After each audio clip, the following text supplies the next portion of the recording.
Salut les amis, welcome on this platform.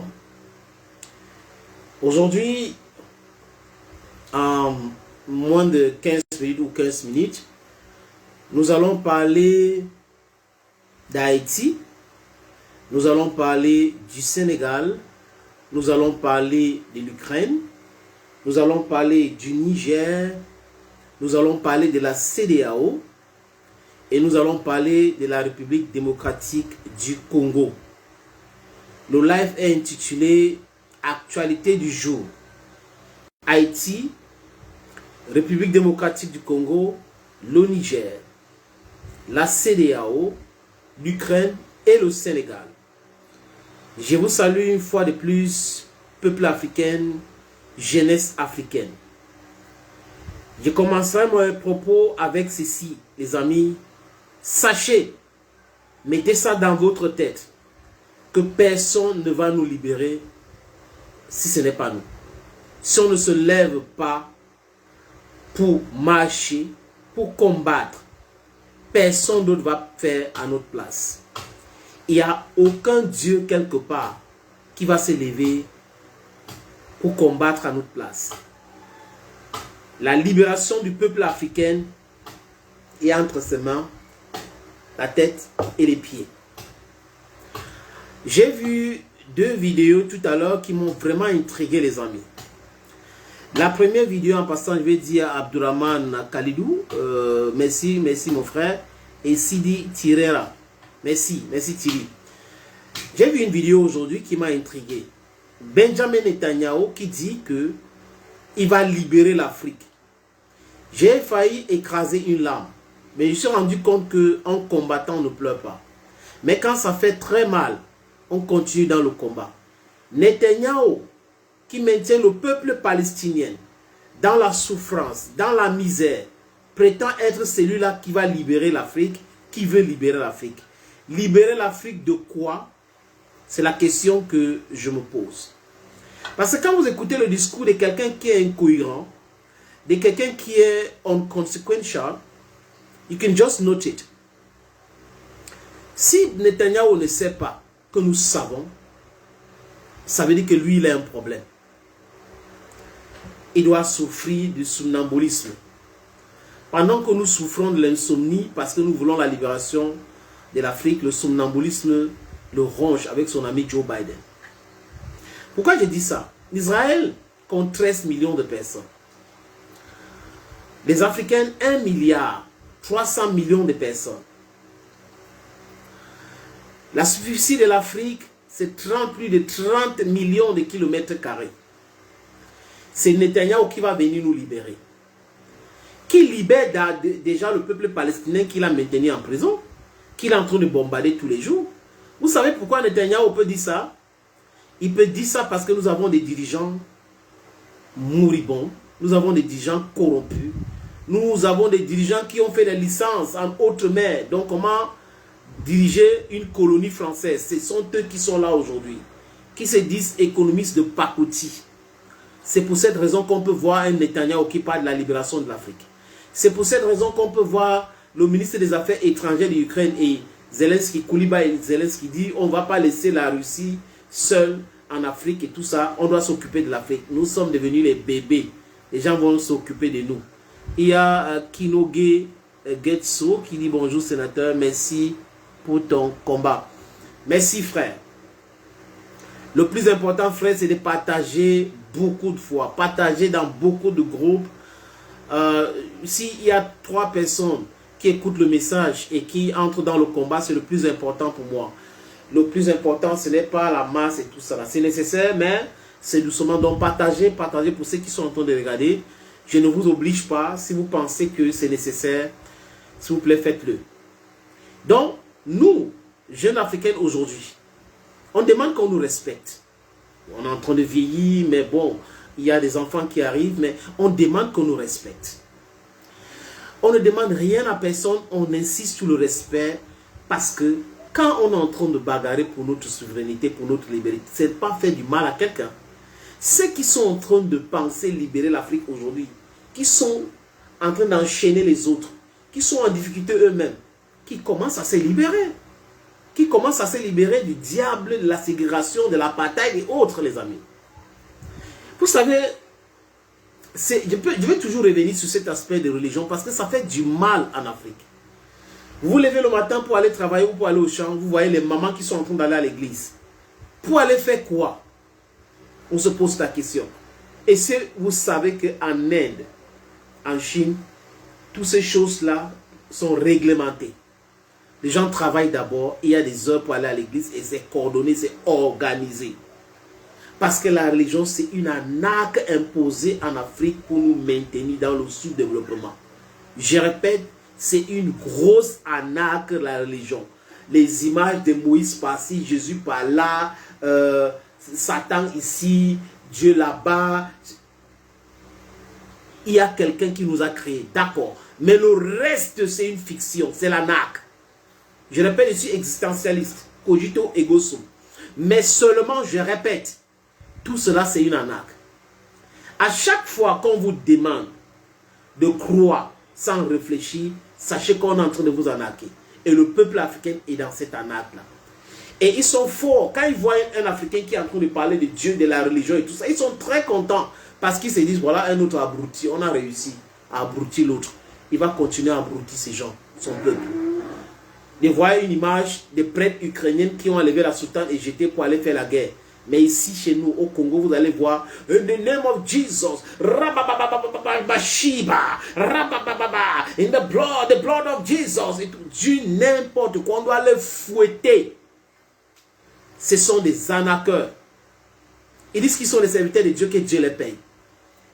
Les amis, prenons cette image simple. Les gens travaillent, même ceux qui partent à l'église, pour manger, pour avoir de quoi manger. Mais quand on parle de la libération de l'Afrique, qu'est-ce qu'ils disent? Qu'il faut laisser le combat là pour Dieu. Donc, vous ne pouvez pas accepter de laisser le combat de chercher la nourriture entre les mains de Dieu. Mais vous demandez aux Africains d'accepter de laisser le combat de leur libération entre les mains de Dieu. Quel Dieu? Pour libérer qui, où, quand, comment? Ne croyez jamais à cela, les amis. Jamais à cela. Si, je répète, au Congo et partout en Afrique, si un pasteur vous demande de laisser votre vie, votre combat entre les mains de Dieu, il faut quitter l'église là rapidement. Rapidement. C'est un sophiste. C'est un sophiste. Il faut quitter là-bas directement. Il veut de l'argent, il vous indoctrine, c'est ce qui les intéresse. Bref, c'était important parce que chaque jour que je parle, je vais faire vraiment coucher du côté de la religion parce que c'est quelque chose qui est en train de nous détruire. C'est quelque chose qui fait en sorte que nous ne pouvons pas avoir plus de personnes pour combattre. Parce que seule la lutte libère. Mais quand on ne peut pas, quand on pense religion, on est mal indoctriné. Et on va rester toujours en bas là-bas. Les amis, à Haïti aujourd'hui, j'ai vu une image aussi, parce que je regarde quand même partout, des jeunes haïtiennes qui se sont levés, qui ont barricadé des rues, ils ont manifesté aussi les colères contre 3 pays. Vous allez voir le lien. Contre 3 pays. Le Canada, les États-Unis et la France. Ces 3 pays-là, la jeunesse haïtienne dit clairement qu'ils sont responsables de la décadence dans leur société, de la pauvreté dans leur société, de l'insécurité dans leur pays. Port-au-Prince, qui est la capitale, est invivable. Donc la jeunesse haïtienne a dit ça. Nous, qu'est-ce qu'on dit en Afrique? Que la souffrance du peuple africain aujourd'hui incombe à qui? L'Occident collectif. Et là, dans cet Occident collectif, on retrouve qui? Les États-Unis, la France, les mêmes gens. Et tous les autres pays européens. Voilà des gens qui sont venus chez nous, nous esclavagiser, nous diviser. Ils sont même allés très loin pour pousser le cynisme. Organiser une conférence à Berlin entre novembre 1884 et février 1885 pour diviser l'Afrique parce qu'ils ne voulaient pas faire la guerre lors de la partition de l'Afrique.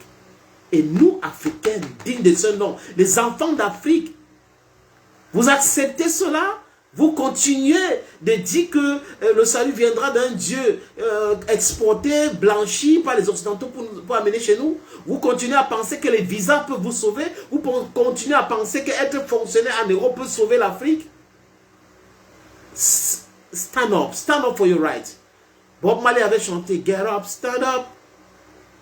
Don't give up the fight. Get up, stand up for your right. We have to stand up for our rights. That's the only solution to our problems. There is no other solution. Donc, Haïtiens, nous sommes avec vous. C'est le premier pays noir d'avoir son indépendance. Je ne parle pas des pays qui n'avaient pas été colonisés, mais le premier pays noir d'avoir son indépendance. Plus de 100 ans aujourd'hui, et ce pays est toujours dans cet état-là que vous voyez là. Donc, ça démontre par A plus B comment l'Occident collectif est criminel et cruel.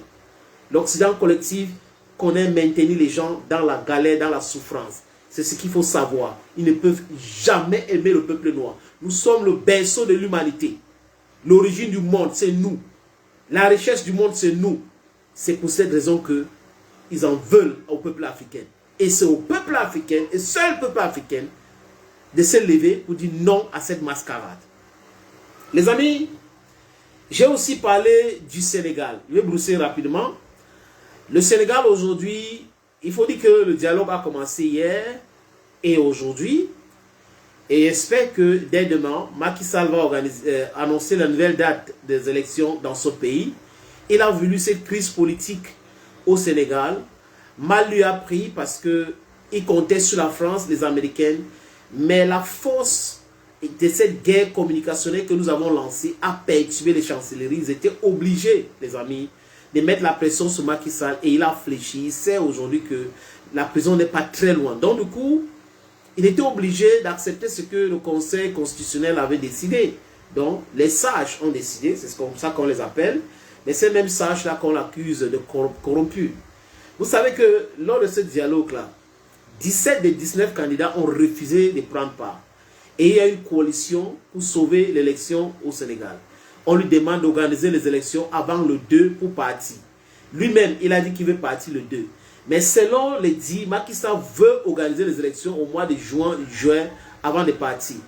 Personne ne doit accepter. À partir du 2, Macky Sall a été chassé du Sénégal ou emprisonné. C'est de ça qu'il est question. À partir du 2, s'il veut passer encore 24 heures à la présidence de la République, les Sénégalais vont le chasser, les Africains vont le chasser. C'est de ça qu'il est question. Que Macky Sall, qui n'est pas propre, je répète, Macky Sall, qui n'est pas propre, doit savoir cela.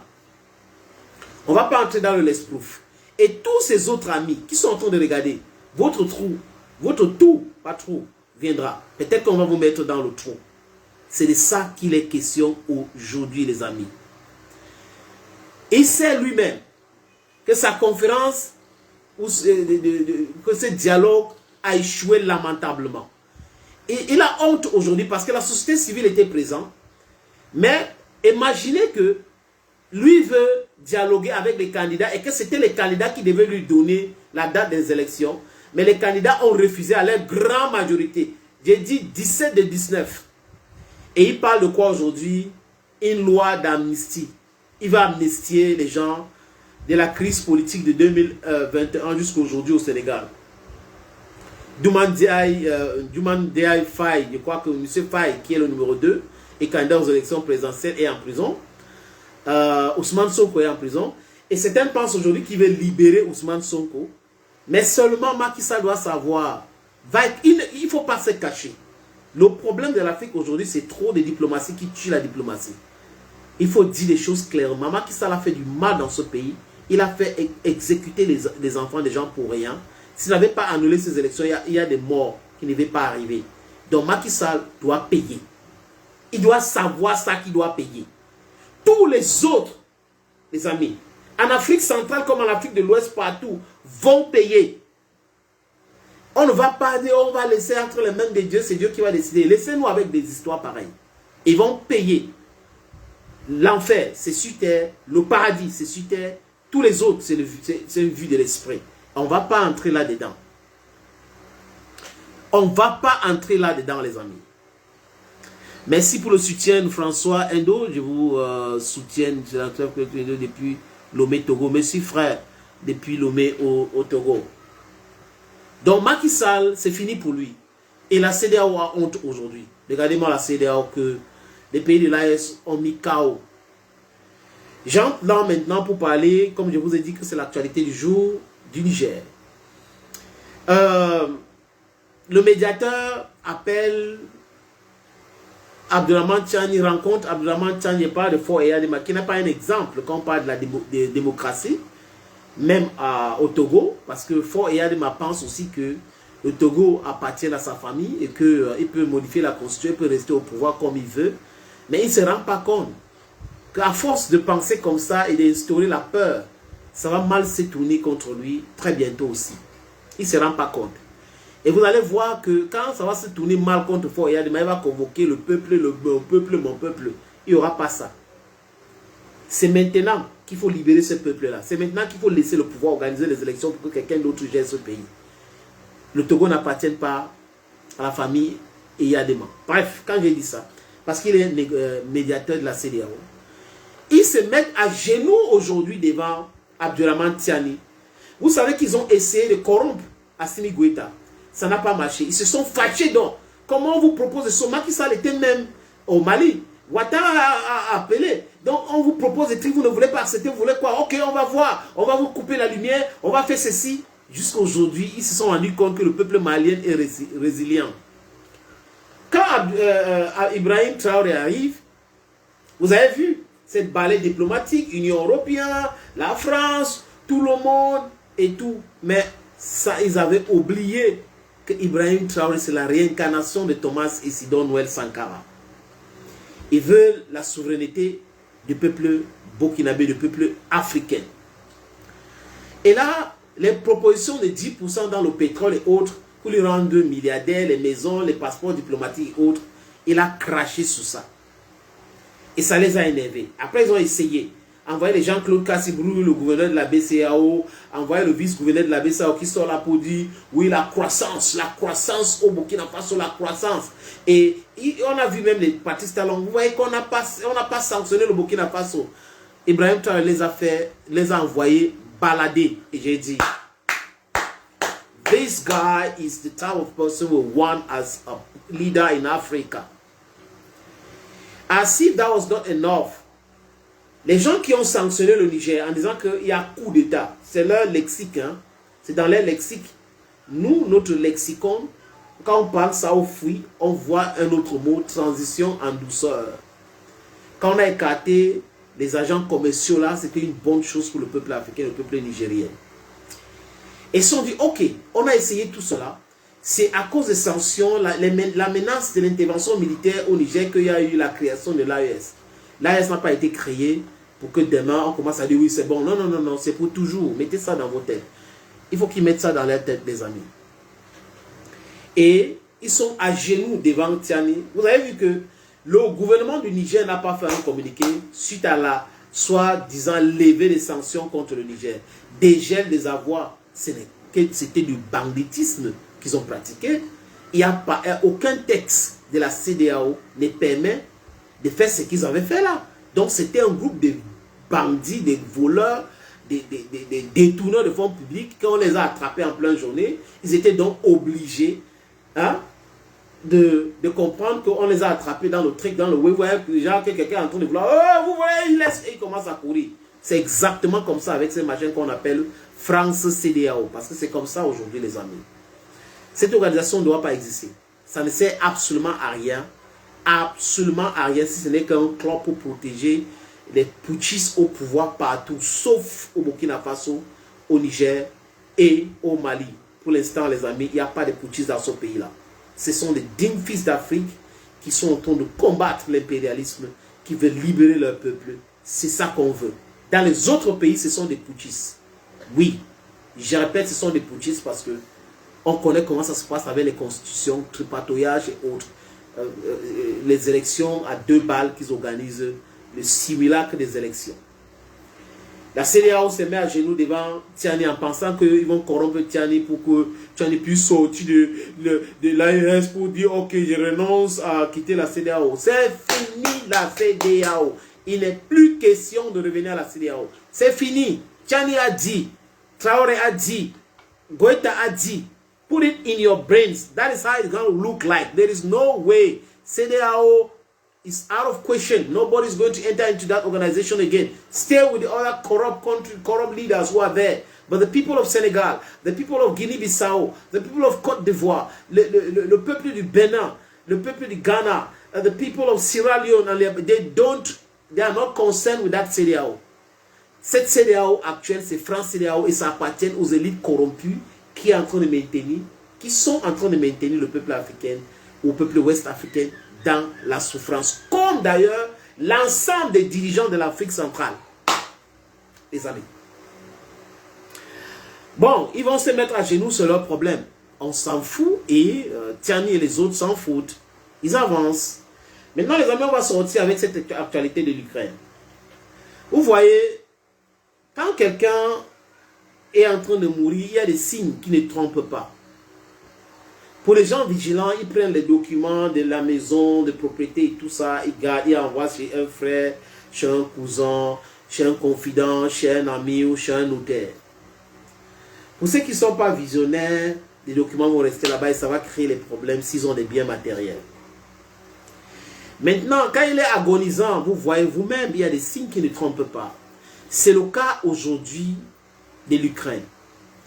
Depuis le week-end dernier que Zelensky a organisé sa conférence de presse pour mentir en disant qu'il disait la vérité, qui a parlé de 31 000 personnes mortes, ou 31 000 personnes mortes en Ukraine, ou soldats morts en Ukraine. Même les Ukrainiens ne croient pas à ces chiffres-là, en disant que non, mais ça depuis janvier, ce n'est pas depuis longtemps. Sinon, on ne devait pas avoir 5 mobilisations. Première mobilisation générale, deuxième, troisième, quatrième, cinquième, et aujourd'hui on attrape les gens dans la rue, dans le bus et tout, pour les envoyer au front. Vous voyez que ils sont dans le non-sens, ils pensent que les gens ne voient pas. C'est qu'ils ont tellement menti que le mensonge est devenu fade. Et ils étaient obligés donc de dire une vérité parce que les images que les gens voient, les amis, speaks volume. Those images speaks volume. Et là, il y avait une conférence pour l'Ukraine en France, à l'absence de Volodymyr Zelensky, qui aime se balader. Et les Européens étaient présents. On a vu la première ministre danoise, Mette Frederiksen, qui a dit que toute l'artillerie du Danemark, elle va envoyer en Ukraine et tous les autres pays devraient faire de lui-même. Les Américains sont en train de les pousser dans l'abattoir. C'est-à-dire qu'ils vont faire ça, les Russes vont taper sur ça. Les Russes vont taper sur ça, ils vont rester sans défense. C'est ça qu'ils sont en train de chercher. Et les Américains sont très intelligents dans ce sens. Les États-Unis d'Amérique veulent affaiblir considérablement l'Europe. Et comme c'est des gens qui ne sont pas tellement intelligents et visionnaires, ils sont en train d'entrer dans ce piège-là. Ils voient l'Empire russe comme si l'Europe vaut quelque chose devant la Russie. L'Europe ne vaut rien. L'Europe n'a rien sur son sous-sol. L'Europe a toujours pillé les gens. Colonisé, pillé, volé, autres là. Utilisez le mot que vous voulez, les amis. Notre lexique devait être différent de lexique des Occidentaux. Nous avons souffert et personne ne doit nous donner des leçons. Et Emmanuel Macron sort encore quelque chose dans sa bouche, d'encore bête, de très bête même. Il parle de troupes, que l'envoi de troupes en Ukraine n'est pas exclu. Hey! Kachoniti. Voilà un pays qui n'arrive pas à résister devant des petits pays, qui ne peut pas faire la guerre pendant longtemps, qui est en train de parler d'envoyer les troupes en Ukraine. D'accord. Le peuple africain est solidaire avec Emmanuel Macron, les amis, dans ce sens, pour l'envoi des troupes françaises en Ukraine. Vraiment, on est solidaire. Vraiment, on conseille à Emmanuel Macron qui n'attend pas que les autres pays acceptent, mais qu'il envoie quand même les troupes françaises là-bas. On a les troupes françaises au Gabon. On a les troupes françaises au Sénégal. On a les troupes françaises au Tchad, qu'on a chassé là. On a d'autres en Côte d'Ivoire et au Djibouti. Pardon, Emmanuel Macron, prenez ces gens-là, envoyez en Ukraine. Ils vont aller là-bas, vraiment, ils vont finir avec les Russes. Vraiment, ils vont chasser les Russes en Ukraine. Envoyez-le. Ah, dans le sofa. Un blagueur comme ça, là. Un blagueur.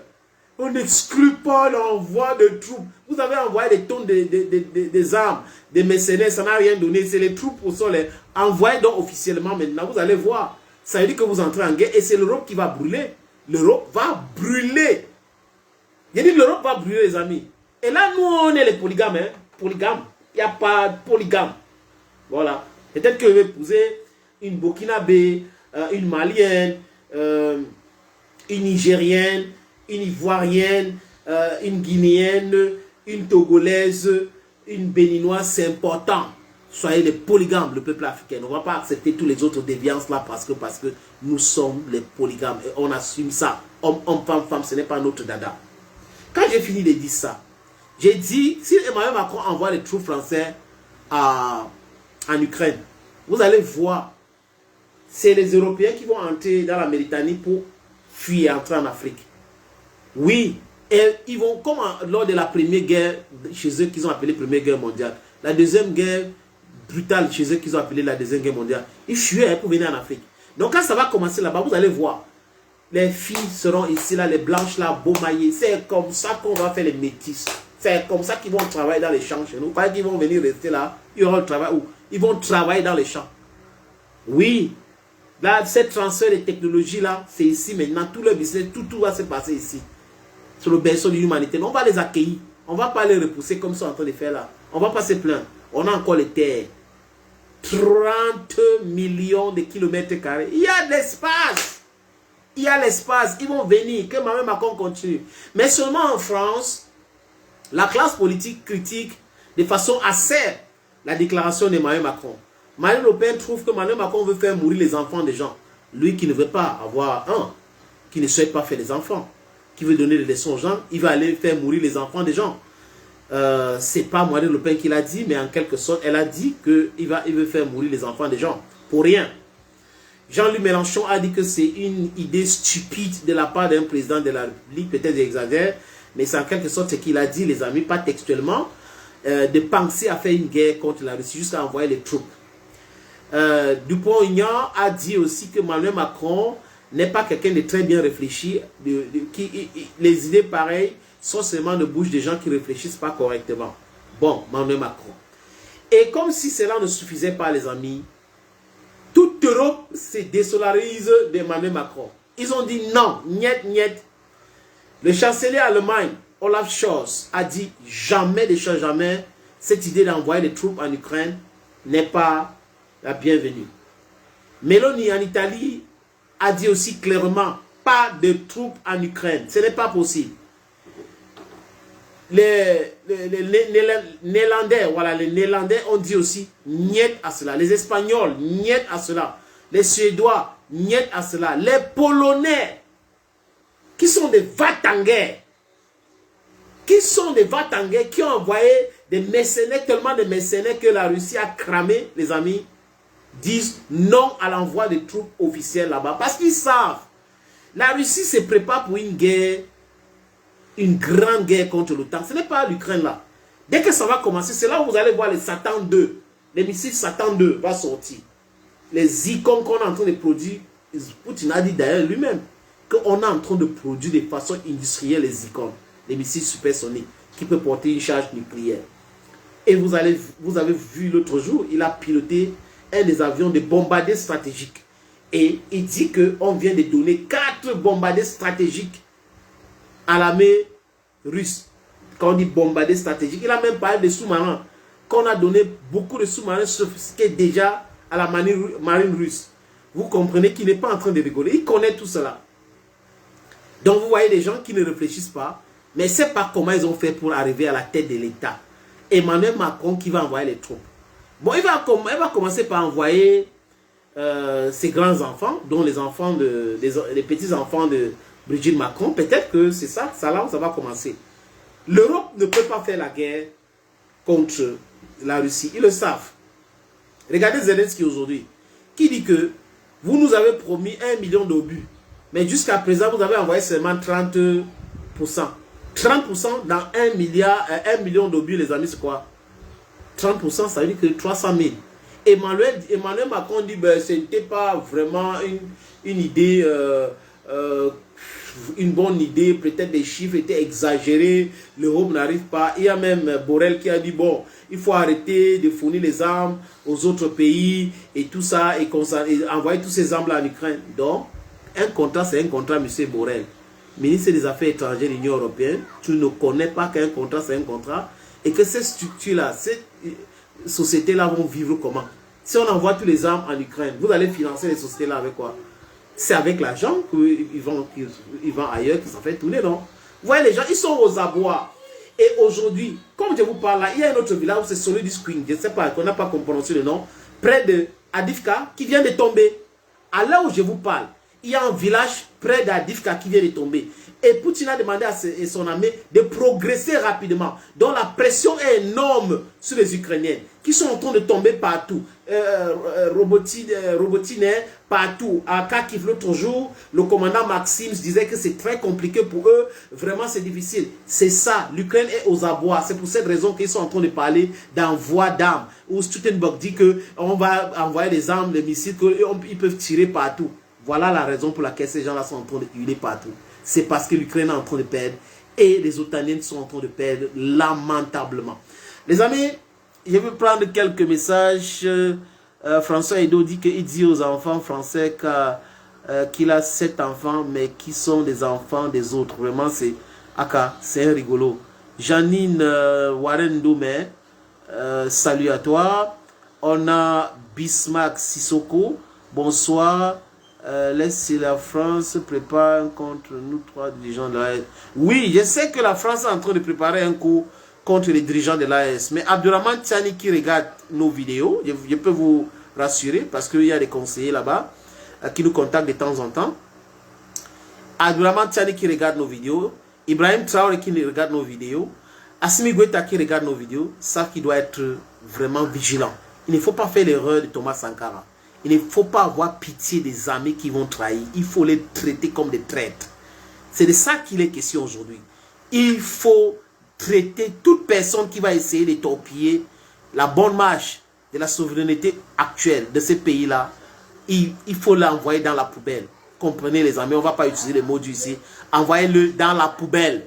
Voilà. On va prendre d'autres messages. Ousmane Isaac, Triple Ota. Merci frère, merci frère. Et à François Ténoué, les liens de Berlin 85 sont en train d'être détruits en 2023, plus de 140 ans plus tard.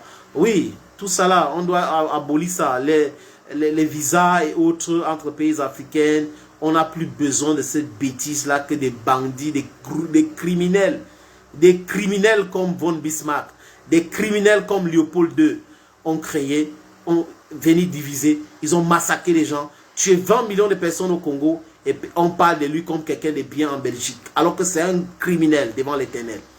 Et Yambo Gagou dit quoi? Dieu aime tout le monde, et même quoi?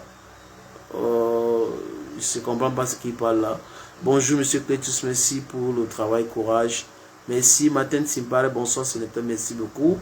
C'est la lutte libère, merci frère, c'est vrai en plus que c'est la lutte libère. Léo Kofi, merci gars, force à toi, merci Léo, merci Diallo, dit bonsoir monsieur, merci les amis. N'oubliez pas, partagez davantage, partagez les vidéos et allez sur YouTube, sur la chaîne YouTube Senator Clétus. Cette fois-ci, comme ça s'affiche sur Facebook là, c'est Senator, S-E-N-A-T-O-R, Clétus, A-K-A et Jawi Moses. Regardez les vidéos là-bas, abonnez-vous. Allez aussi, toujours sur YouTube, sur la chaîne Bantou Média Authentique. Il y a plein de vidéos d'engagement, les amis, plein de vidéos de conscientisation, plein de vidéos qui racontent l'histoire de notre peuple, l'histoire du peuple noir, l'histoire d'Afrique. Thank you friends again. God bless you and bye bye.